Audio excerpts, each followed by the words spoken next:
फैगौ लोकसभा इलेक्सनाव माने मोनबा समष्टि गेलेगोन होननानै थांखि लानाय जाबाय। बेनि गेजेराव बे मोनबा समष्टिफोरा मा जाहैबाय बरपेटा, क'क्राझार, उदालगुरि, रौमारि आरो तेजपुर मोनबा समष्टियाव गेलेगोन आरो बिनिनो मोननै समष्टिखौ जोङो दिनै केन्डिडेट डिक्लेयार होबाय।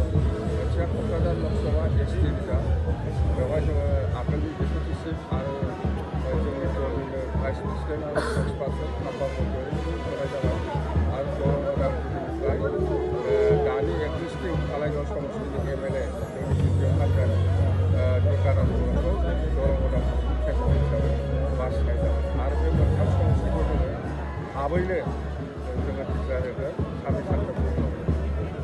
सार फैगौ एमपि बिसायख'थियाव रोखा देरहानाया जोंना बिटिआर हान्जाया जेराव देरहायो बेहाय स्पिड होयो।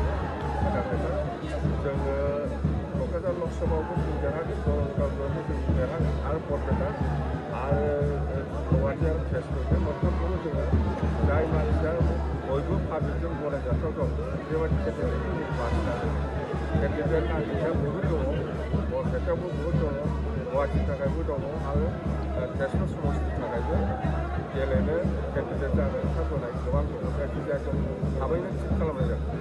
सार क'क्राझारावबो देरहागोन, दरं उदालगुरियावबो देरहागोन। सार माखासे बेरेखा दोलोफ्रा नोंथांमोनखौ फैगौ एमपि बिसायख'थिनि उनाव बिपिएफआ जिर' जासिगोन होननानै बुंबाय थानाय खोनायो।